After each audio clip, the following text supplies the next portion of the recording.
Josh will talk to us for a few minutes about Cracked It, and then we have a lot of time to ask him questions.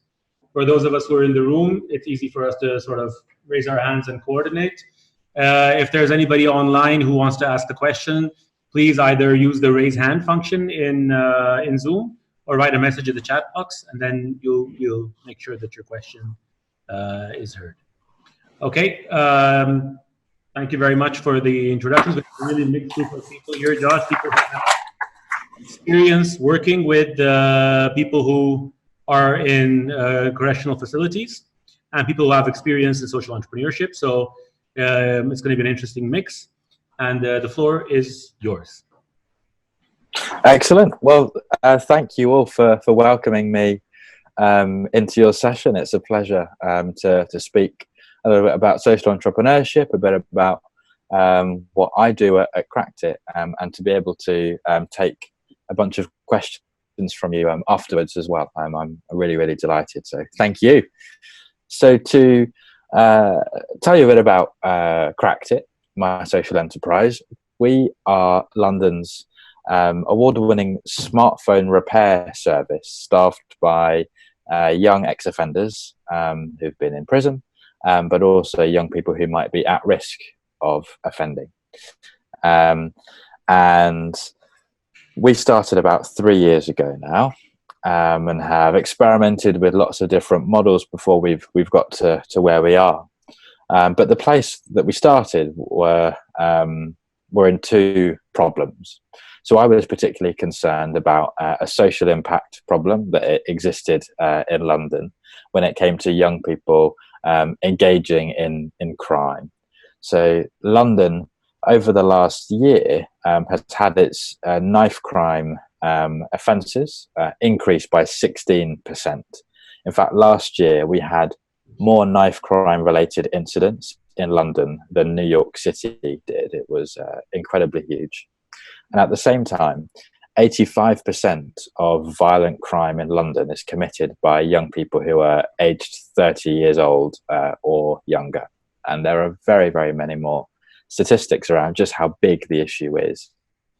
But a real concern of ours was that those young people who carried a knife were actually 4 times more likely to be victims of violent crime themselves, and could end up losing their lives.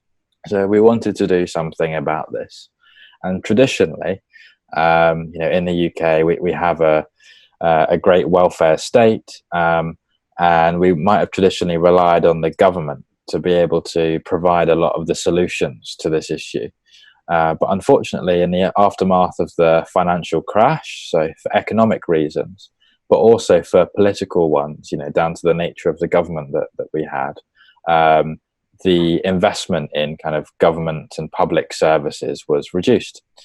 So we couldn't rely on the government to provide solutions and funding to the issues that we were concerned about. And it's for that reason that I was interested in how we might be able to harness a commercial market and its money in order to invest in helping to prevent this issue of youth violence in London. And as we all know, social enterprise is a key means of bringing investment from a private market into social impact. So that necessitated us to identify a consumer problem that we could provide a service to help solve, that would help us generate income to invest in our young people. And the consumer service that we ended up settling on was smartphone and technology repair. So 29% of people in the UK have a smartphone that has a smashed screen. The glass is all destroyed and all of that stuff. Across the world, in fact, once every 2 seconds, someone drops and smashes their smartphone. But what's more is that 76% of people don't get their smartphone repaired within 6 months or at all in the UK, because the existing repair options are just too inconvenient, is what the market research indicates. So you usually have to travel to the shopping mall, or you have to send your phone away to some kind of warehouse where it gets repaired. And this was just too high a barrier to repair for many customers in the UK market. So we designed, or I designed Cracked It to come in at the intersection of this youth violence issue that was increasing in the city, but also to come in at the intersection that involved this consumer issue of people with smashed phones who just found it too inconvenient to get them repaired. And so our solution was to develop Cracked It, which married them together really nicely. And so from a commercial perspective, the service that we offer to those consumers is a repair service, but rather than being like all of our other competitors who tend to have a store in a shopping mall that expect customers to come to them and expect customers to try to overcome these high barriers to repair, we go to the customer instead. And so we work with very large workplaces in London. You know, we've got a huge financial services sector and big institutions like Barclays, but lots of large government institutions as well based here, and embassies. So we do the US Embassy in London. We go to the UK Ministry of Justice, a bunch of different organisations. There are about between 25 and 30 of them.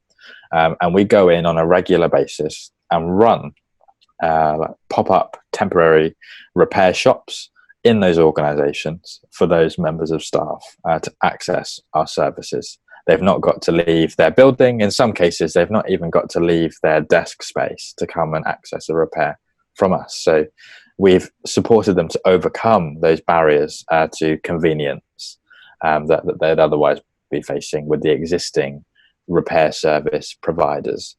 And what also works really well is we don't spend very much on marketing at all. All of these organizations whose buildings we go into for usually like one day at a time, they have a fantastic communications infrastructure. They send out emails to all of their staff saying that Cracked It are going to be in to come and repair phones, iPads, tablets, whatever else it might be for the day. And it would otherwise cost a lot of money to get into as many inboxes as we do for free. So that's the kind of commercial solution that we offer to the consumers. And that gives us the income, but also a variety of different opportunities as well to invest in the young people who we're passionate about, the young people who have been incarcerated or are at risk of being so. And the key opportunity that we provide is the employment opportunity that our repair service creates. So what we do is we train up these young people to become phone repair technicians.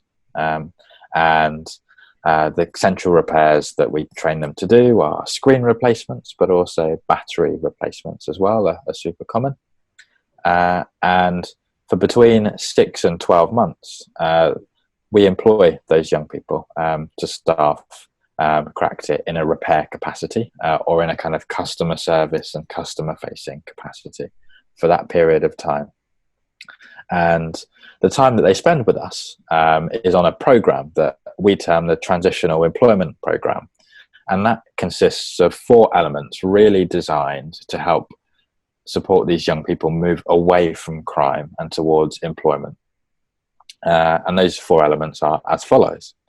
The first is the paid work that they do with us as technicians, as I've just described. And this serves as a safe space for these young people to learn about the norms and customs and rules expected in the workplace. They've often not been in employment before, and they're able to learn about how employment works when they're with us. It's a safe space to make mistakes, and they won't get fired on their first mistake, much like they would in a regular workplace in the private sector. So that's the key part.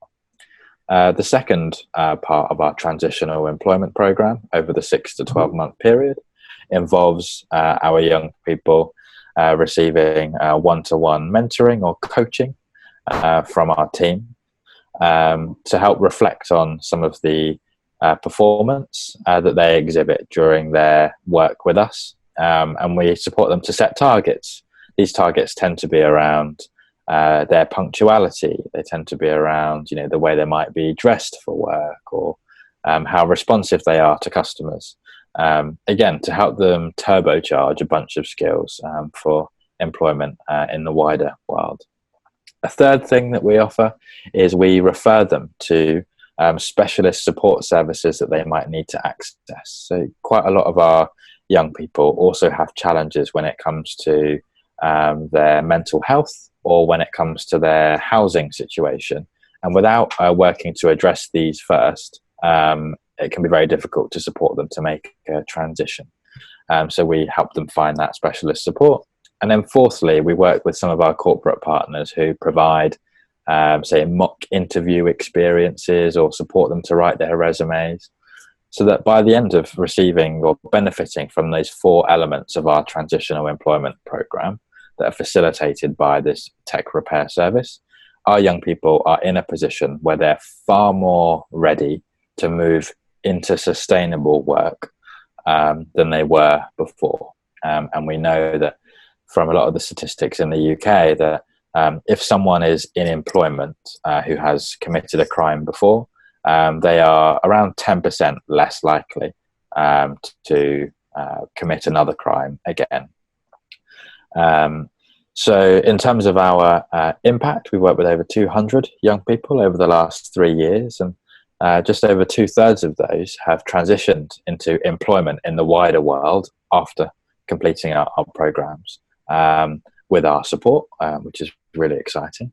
And 70% of the young people that we work with did not go on to commit another crime within 1 year of completing our program. And just to add some perspective, in the UK, within 1 year of leaving prison and no longer being incarcerated, nearly 70% of people end up back in prison within 1 year. So some of the statistics that we're achieving are really positive. We've got a lot more work to do, but it's going really great. And we also have a great environmental impact, and this is something that we've kind of realized relatively recently, that we want to tell a lot of our partners, our funders, and most crucially our consumers about our work. And that is that there's a great environmental impact of the work that we do. So in supporting consumers to get their technology repaired, we are supporting them to extend the life of it rather than replace it with a brand new piece of technology. And the values differ, but on average, the purchase of a brand new iPhone device, for example, results in the emission of around 55 kilograms of carbon into the atmosphere, involved in the manufacturing and distribution of the device. And so it works out that we've saved around 50 to 60 tons of carbon being emitted into the atmosphere as a result of people repairing their devices with us instead of replacing them, which is really exciting. And we're going to be trialing that kind of new line of argument with those that we want to access our service and support our work. So that's us. That's how our model works. It's been really important for us to be just as passionate about solving our consumers' challenges as we are about the challenges that our young people face. And speaking very honestly, I am not wedded to this idea of phone repair. I have no personal attachment to it at all. It's just a pragmatic decision. it's phone repair is a skill that just happens to engaging enough for the young people that we work with, at the same time as being a skill that is demanded enough in the economy. And if the demand for technology repairs was to just disappear, and then for knitting scarves or jumpers or whatever it might be became highly demanded, then that's the kind of thing that we would transition into. So it's been really important to follow the interests of our customers' needs, not just my own heart. So I think I'll stop there. I've been speaking for 5 or 10 minutes, and I'll be delighted to open up the rest of the session to any questions that you might have. Let me pop on screen for a minute there. Thank you very much, Josh. I have a bunch of questions lined up as well, and they're in sort of 2 categories: questions that are specific to the problem that you're trying to solve, and questions that are useful for social entrepreneurship in general. So I have a few questions lined up. Let me first see what the burning questions are in the room, and then we'll sort of figure out. And once again, for the people who are watching online, drop us a message.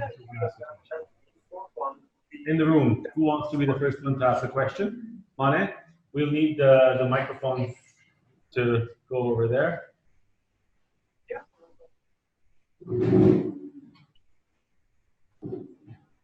Hello. I'm curious to hear, there are many social issues, but I'm curious to hear why you chose to work with young people who are incarcerated. Great question. So why did I choose to work with this group of young people?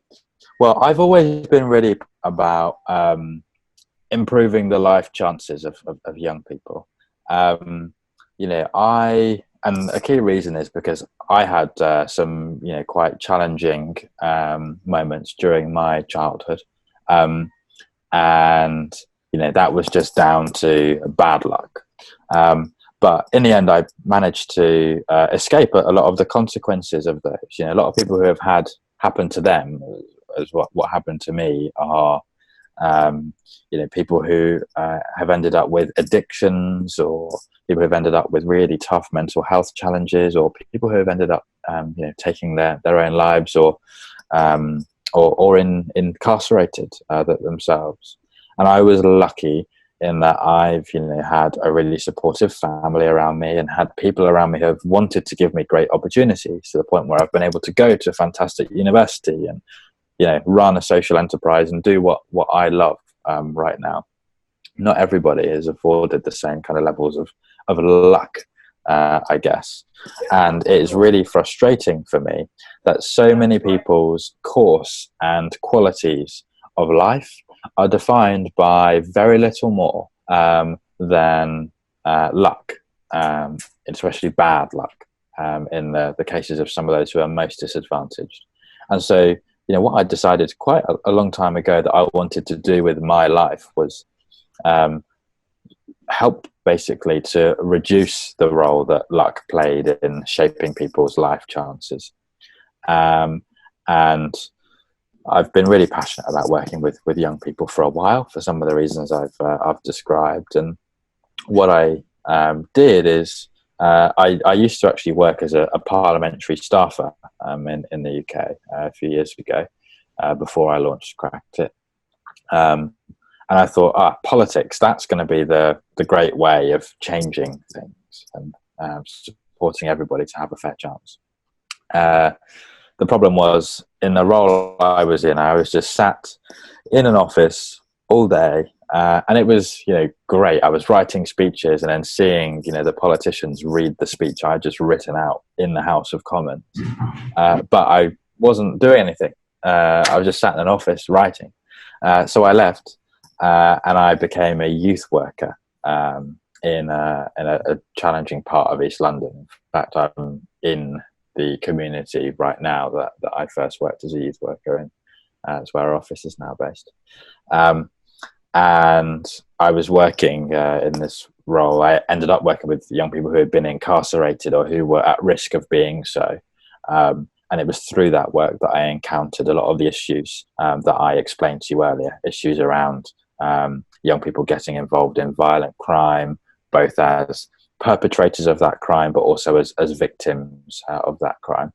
And it was on that basis, and realizing that a lot of them were there through nothing more than bad luck. Yeah, they felt forced to get involved in, criminal activity because they didn't feel there was any other way they could make money.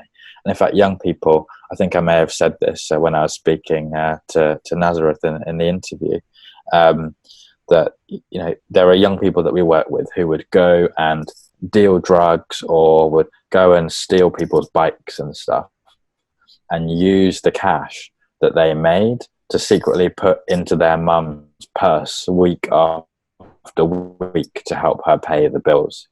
These were desperate young people who generally had very good hearts, actually, but unfortunately didn't feel as though they had the means or the opportunities to channel what were very good hearts in positive ways. And so I was determined to try to provide an alternative, and that alternative ended up being Cracked It.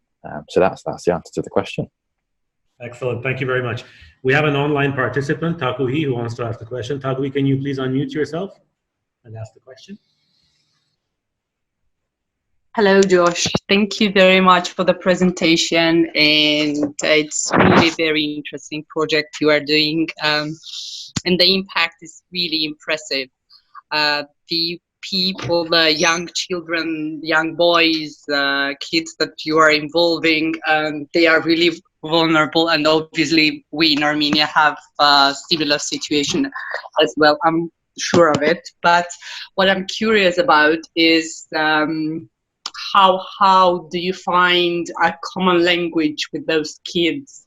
How do you manage to bring them into the like, as you said, the working environment? What do you work with psychologists? How do you get them to open up? I'm more curious about that part of the project that you are doing, because I think that's the most the hardest part. I mean, you can teach anyone any skills, okay, more or less, if it's I don't know, as you were saying, like knitting or something like that, but you need to get to their minds, and you need to convince them that including your employees, okay, the people who will be working with them, they should be able to convince them that they can be trusted, that no one is going to look at them differently. That's what I'm curious about. Thank you. No, thank you so much for your question. Well, in terms of how do we go about finding a common language, it starts with making sure that we are understanding their language. And the principle is very much, let's meet them where they're at, and then let's help them transition into a new way of speaking, or a new way of thinking, a new way of acting. And so if we're to start with the points, where they're at, this was a really important assessment to make when ascertaining whether or not phone repair would be right for them. So there was, a key reason why many opportunities or many other interventions were not working for these young people before, which kind of compelled me to try to start my own. One of them is that for the so-called naughty children, traditionally, I don't know what the scenario is in Armenia, but traditionally these young people would be just kind of signposted towards construction-based jobs, or painting and decorating jobs, or catering and hospitality jobs, or horticulture and gardening jobs. And for many young people, fine, these things worked well. But for many other young people, these roles or these industries did not speak their language. So it was important that we tried to find something else that did speak their language. And the technology industry is something that many of them are really interested in. Certainly smartphones themselves, these young people are interested in. So part of finding a common language in that respect was to find a skill that would just engage them. Phone repair was one of them. Another kind of part of the language that it was clear that these young people were speaking that we needed to kind of harness were that they were looking for instant gratification. So many other interventions and opportunities that might have been available to these young people made a very long-term promises of progress and prosperity. So the education system being an obvious example, it takes very many years to start school and then finish school, and possibly once you finish school you'll end up with the right qualifications to then go to high school, and after you've got qualifications from high school you might end up with qualifications that can help you gain a certain job at the very bottom of the ladder, and then once you spend a long time working in that job you might be able to move up the ladder. And for these young people who, I should say they're age 16 to 24. For these young people, they don't believe that they have that time. Many of the young people we work with don't believe they're going to be alive by the time they're 25 years old, because they think they're going to get, harmed and killed, basically, in a gang-based incident, or at least end up incarcerated as a result of that involvement. So in terms of speaking their language, it's important that we try to find something that they could see quite a quick benefit from. And phone repair kind of met that need, if you like, because you can learn how to fix a phone in just a few days. That's how long it takes for us to teach the young people the basics. And then you can actually deliver a screen replacement, for example, in 30 to 60 minutes. So this speaks their language in that respect. And there are many other different considerations that we made in terms of speaking their language. In terms of finding these young people and engaging with them, we work with lots of other organizations in the community, but also government organizations who come into contact with these young people regularly. They might be the probation service, they might be prisons themselves, who send them over in our direction if they feel like there could be a good fit between them and with Cracked It. And I say good fit because it's a two-way kind of process. Like, sure, it's important that the young people make an assessment of whether the opportunities that we can provide for them are going to be suitable and going to be engaging. But it's also really important that we at Cracked It make an assessment of whether we believe that young person is in a place, both mentally and physically, where they're able to make the most of the opportunities that we offer. And so for that reason, we set some quite high standards. So we don't just take anybody onto our transitional employment program, as I mentioned. We have a series of kind of different thresholds. One of them is that they need to have a stable housing situation, because as I said earlier, once if someone doesn't have stable accommodation, it is very, very difficult for them to really commit to an intervention. And so we might help them get some. If someone comes to us without that in place, we'll guide them in the right direction to get the necessary specialist support and say, once this is sorted, come back to us, and then we can make another assessment. Also, these young people need to be serious about changing their lives around. In the earlier days, we worked, and still occasionally now, people slip through the net. And we work with young people, or we have worked with young people who are just not serious about changing their ways.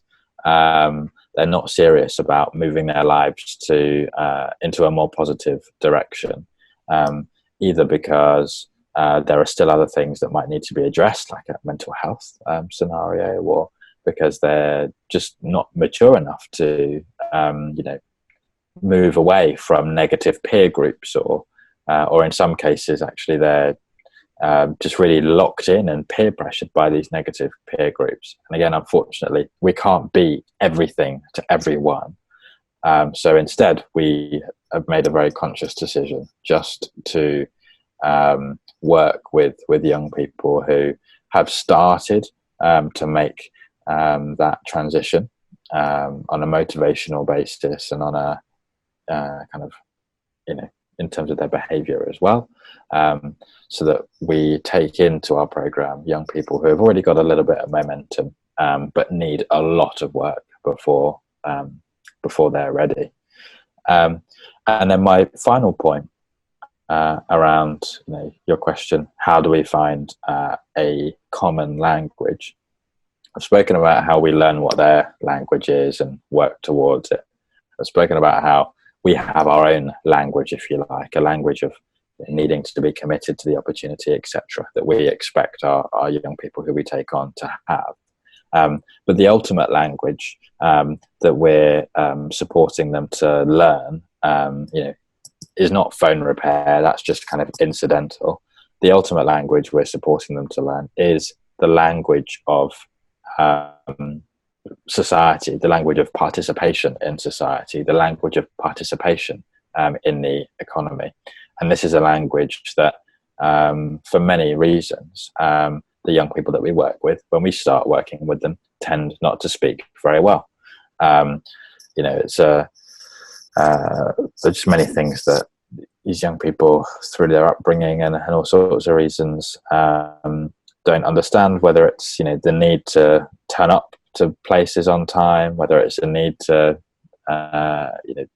respond to people's queries or questions in a polite manner, whether it's the need to just act in a professional way when you're in the workplace, or even know what professional is. And so we teach that language to young people, not just in a classroom, in an abstract way that is difficult for them to engage with. We teach them in the workplace.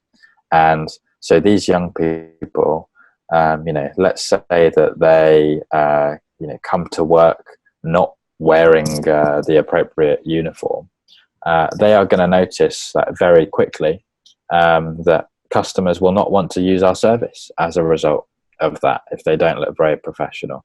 And if customers don't want to use our service, then Cracktit's custom goes down.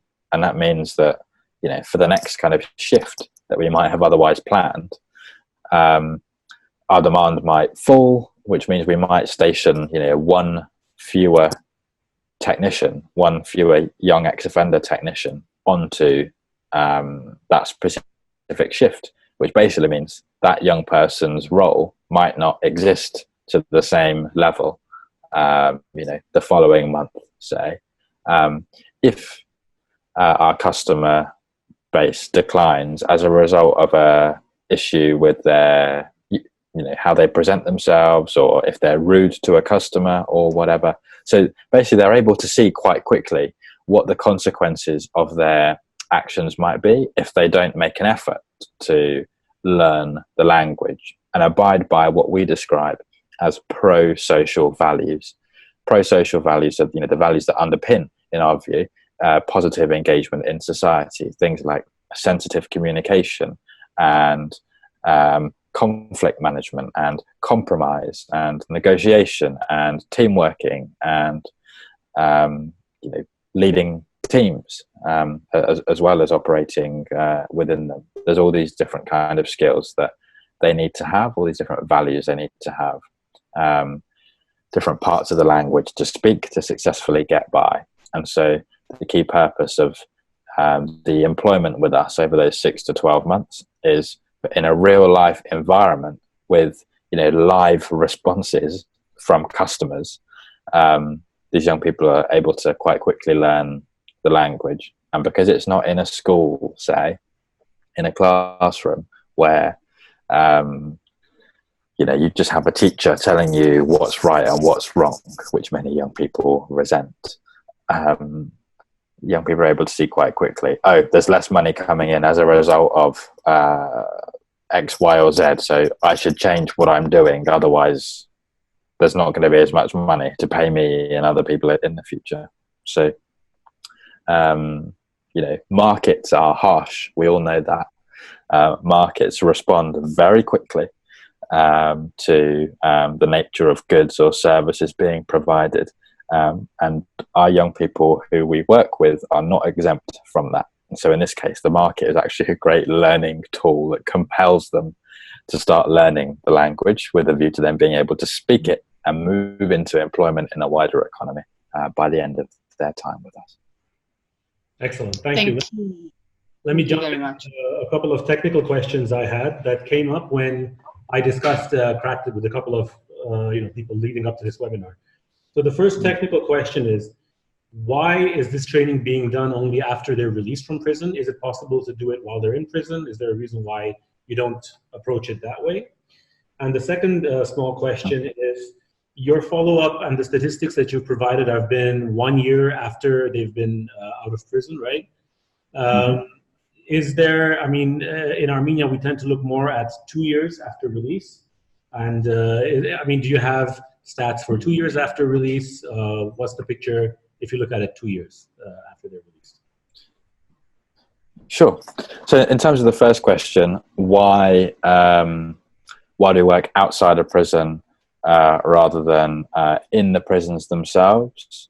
There are just some challenging bureaucratic roadblocks that would make our work quite difficult. So in terms of the tools that are required to repair phones, you need screwdrivers, which are quite sharp and are banned in prisons. And if we were to go in, there'd be a risk of some of them maybe getting stolen and then used for prison violence. So we've not had much luck there. Also banned in prisons, certainly among those who are incarcerated anyway, are mobile phones. So the core two dimensions of our service are basically not permitted. But there are a bunch of organisations in the UK that do operate in prisons that teach people to do stuff or upskill them in different trades that are, I guess, more amenable to the prison environment, and they do super well. In terms of the release, 2 years after release, 1 year after release, or whatever, the reason that we talk a lot about that 1 year after release figure is simply because in the UK, that's just the benchmark that governments, that funders and other institutions use to measure progress. In terms of the 2 year figure, I don't have that to hand now. It's on a spreadsheet somewhere. It's lower than 70%. There are people after 1 year, very small number, but there are people after 1 year who do reoffend. But yeah, and in terms of the 2 year reoffending rate that government publishes straight out of prison, I don't have that to hand either. But I guess that kind of underlines the importance of measuring ultimately what your customers, your clients, and your commissioners and your funders want you to measure, which is why our 1 year figure is that key one for us. Excellent, thank you. Questions in the room, questions online? Wow, okay, Ali, let's start with you. Wait, we need to get the microphone to you.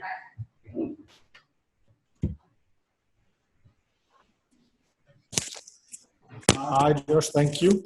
I wanted to ask, was basically two things, and one might be an obvious one, but the first would be, did you start the transitional employment program in mind, or did you just wanted to, give the opportunity to do something, and then realize that it was not going to be skill for them now, and you created something for them afterwards? And the second thing is actually how you did engage with the corporate partners, the help to help the guys get into the more stable project. So are they based on social corporate social responsibilities? Are they commercial partners? How do you find them, and basically how do you help to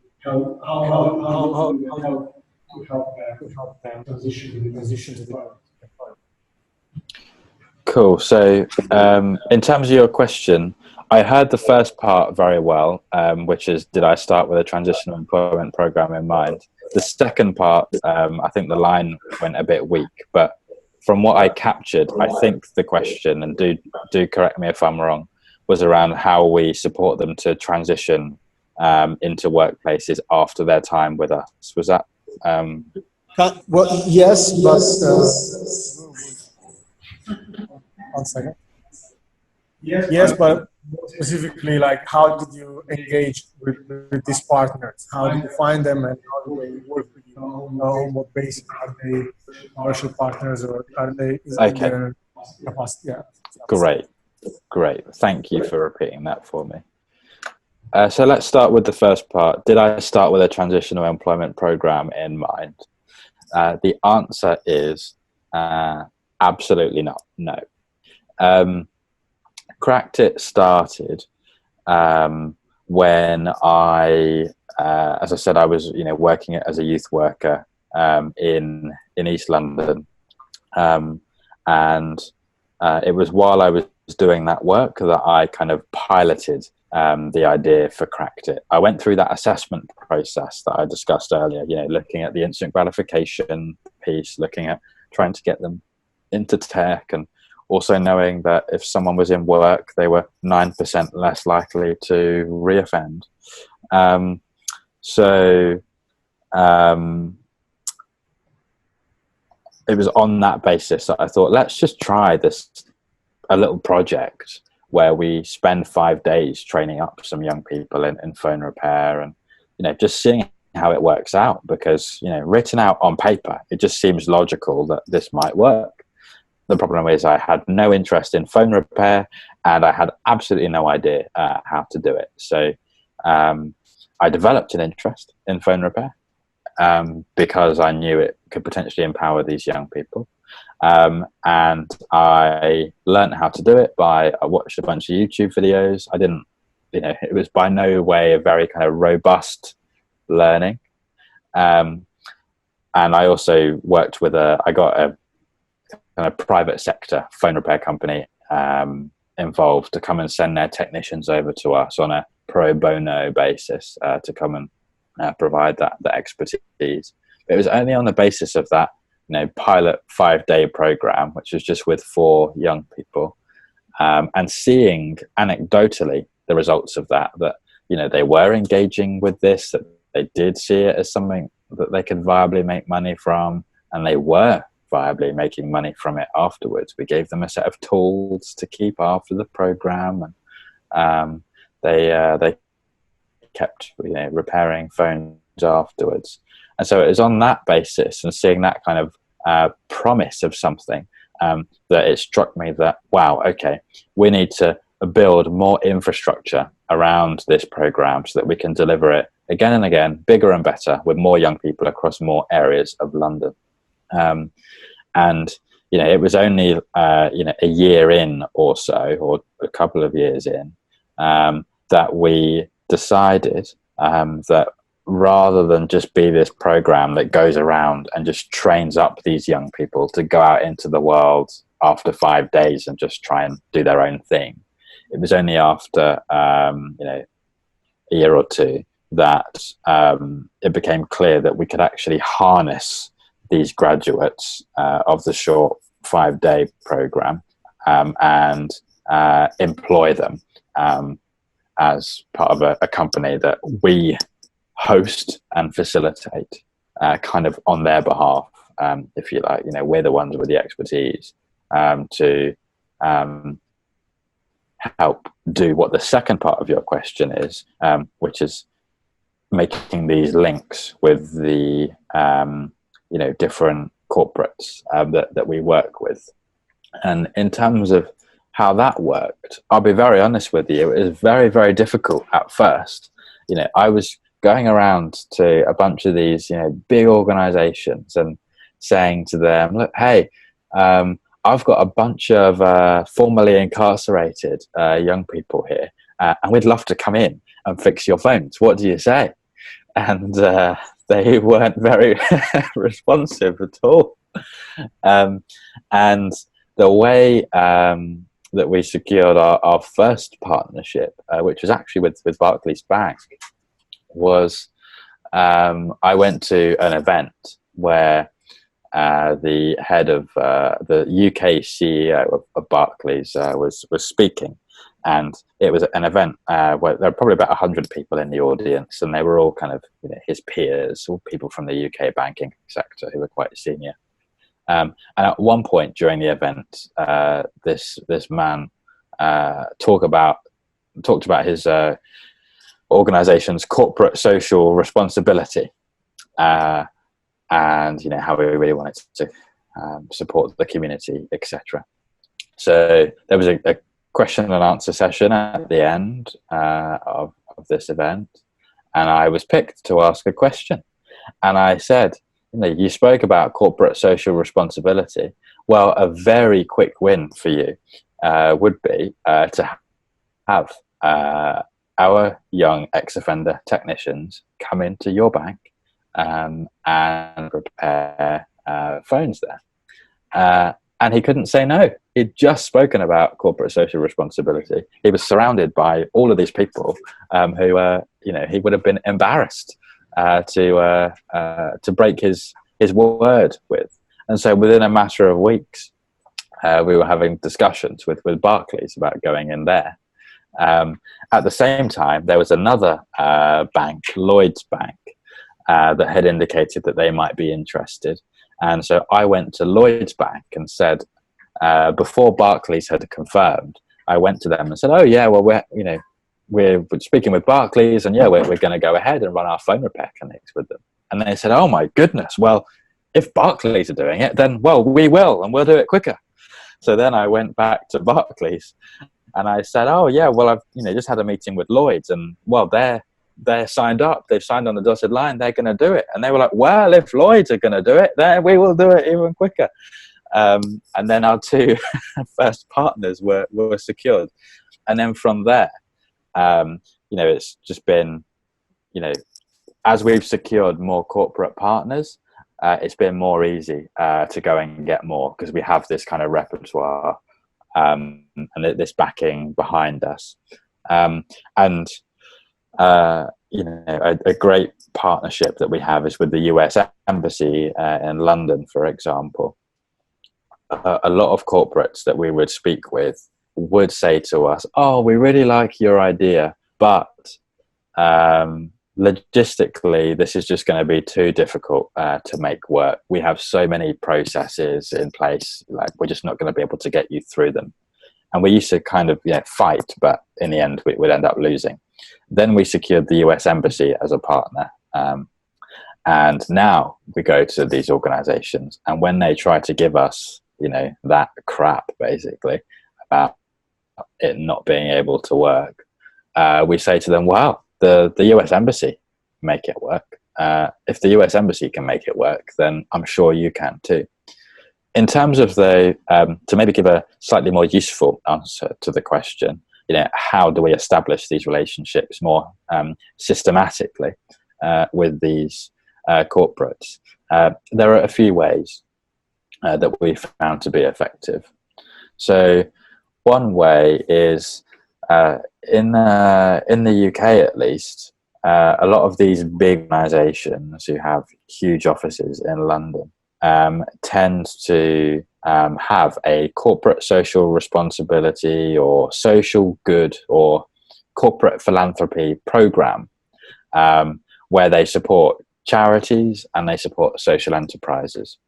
And they tend to support them, by getting some of their members of staff, like they'll run a program in which some of their members of staff serve as mentors to social enterprises to help them, turbocharge, their business plans or financial models, whatever. So we basically applied to like every single one of those programs and got on almost every single one of those programs, and that gave us a great link to those corporates.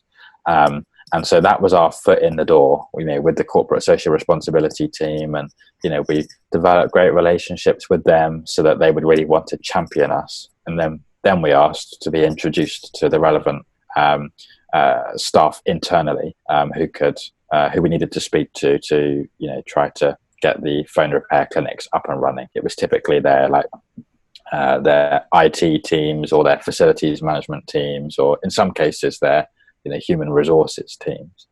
And we were only able to do that because of our social impact. That gave us a great key, if you like, to start opening up these organizations. But other things have included, just searching online or through platforms like whether it's on Facebook or Eventbrite for events where we know there are going to be people, corporate social responsibility people from these big firms attending, and we just sign up to all the events and I'll go to them and accidentally on purpose bump into the head of CSR at whatever firm it is, and then start to get to know them, and then take the conversation online in order to kind of secure the sale.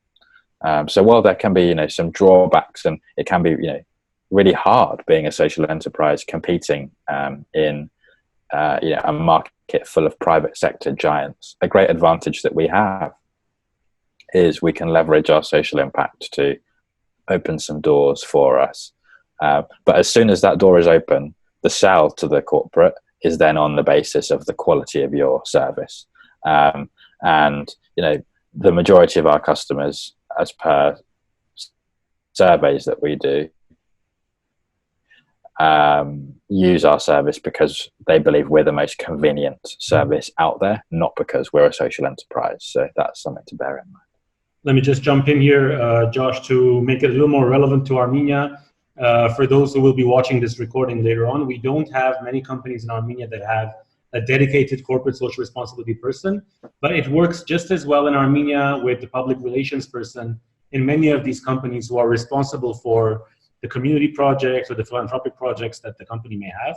So the PR person might just be that gatekeeper to the company the same way the CSR person is in the UK. And in some cases, it works well with the human resources department as well, because many of the HR people are responsible for the sort of internal employee programs inside the company, and that they are a good gatekeeper as well in the Armenian context. Let me ask you a quick question before we go, because we have a number of questions apparently still left to be asked. Do you only have 5 minutes with us, or can we go slightly over time? We can go slightly over. Yeah, that's no problem. I've got a call in. Do another 15 minutes if you wanted. Excellent. So maybe we can combine a couple of questions. I think we have. Let me see a show of hands again. We have one question there, one question here. Okay, so we have two questions left. Let's hear them both, and then you can respond in whatever order you like. How's that for you? Perfect. Let's start with Misha, who actually works in Armenia with young people in prison, in the prison education program, and with the Ministry of Justice. Hi, thank you for presentation. How do you select the participants in the project, and how does the state organization support you? Thanks. Okay, and the next question from Mac.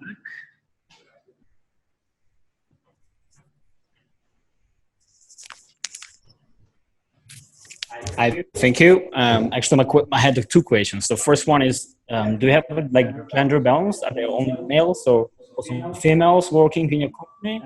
And the second one is about the policy. Is your organization community interest company, and how the policy in general in UK is working and supporting social enterprises?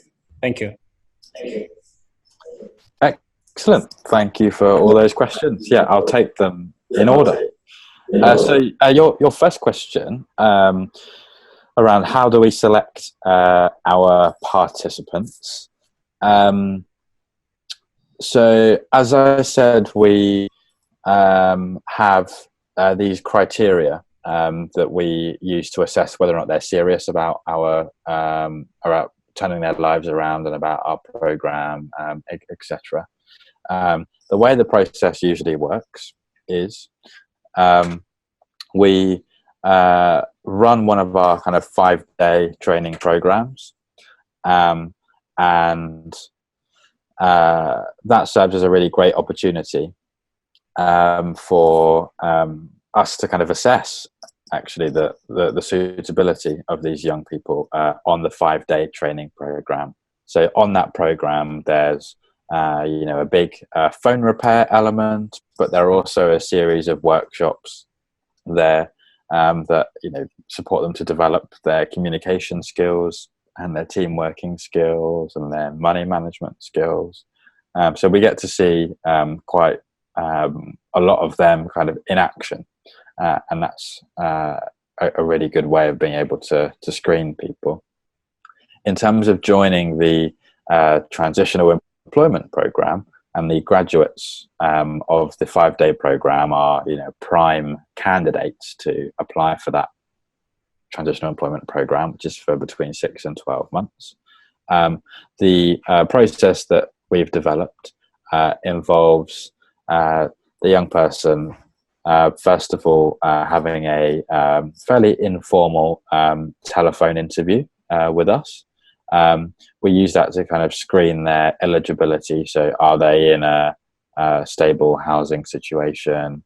How old are they?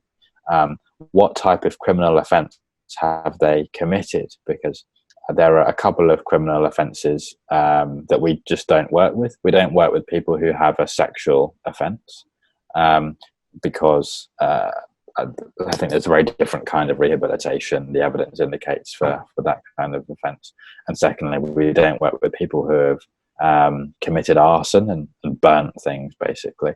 That's simply because our insurance policy it doesn't cover them. No insurance provider will cover, unfortunately. So we assess, some like core suitability elements just in an informal telephone call, and then we invite them to an assessment afterwards at our office, and that includes a face-to-face interview where we ask questions like, what steps have you taken to move away from crime and towards something more positive?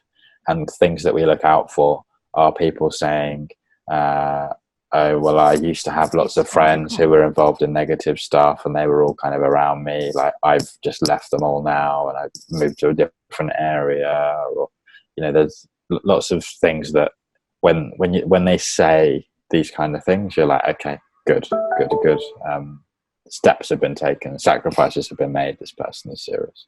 So there's an interview which asks questions about their motivations, but also, just looks at their competence as well, and, whether we'd actually be able to rely on this person as an employee, because we must remember that, yes, this is a transitional employment program to support them to develop their skills and improve their suitability for work. They're also going to be working for us and representing us in big organizations like the US Embassy and all that kind of stuff. So there is that. And then the other half of the assessment is usually a practical assessment. So, we have a kiosk, a pop-up kiosk that you kind of have to build whenever we go to each of the different workplaces that we work with. And it's got an instruction manual, and we'll just give them all of the parts and ask them to build the kiosk on their own. It can be a little bit tricky to do it alone, but that's a really good way for us to screen them in action as well. So it's on the basis of the 5-day program that they would have done, as well as an informal telephone interview, as well as a quite serious assessment, that we make a decision about whether a young person is suitable for our program. And then in terms of how does the government support us, they currently don't support us with any money, unfortunately. Money is just not hugely available. In terms of other support that they provide, the Ministry of Justice is one of our venues for going and repairing these devices, which is fantastic. Also, we do have some contracts, not for grant funding, but for a commercial contract to deliver our training services and employability services. Local government will commission us often to do that work. So there are some contractual funding relationships, and there's other kind of support that they provide as well. And in fact, I'm going to use that to transition quite nicely into the question around community interest companies, or CICs, and the policy around that. In the UK, CICs, for those who aren't familiar, community interest companies, are a relatively new kind of legal structure that many social enterprises choose to adopt in the UK. And the reason that people choose to adopt them is because they give an organisation the flexibility of a company in many ways, but they also qualify for grant funding from trusts and foundations. So you can kind of get the best of both worlds. They have lots of pros. It's a great move that the government did for social enterprise to introduce this legal structure. But a real challenge is that some people believe they're the worst of both worlds, because you don't get any tax benefits for being a community interest company. You still have to pay the same taxes that just regular private sector businesses do. You are an asset locked company, so there is a cap on the dividends that you'll be able to give to any shareholders, and it's just more difficult to move money around. So it's there are wins and there are losses. And in terms of Cracked It, we are actually, just to go into even further detail, we are made up of 2 different legal entities. One of them is a community interest company, and one of them is just a private company limited by shares. The community interest company we use as a kind of that delivers a lot of the activity that just isn't very profitable.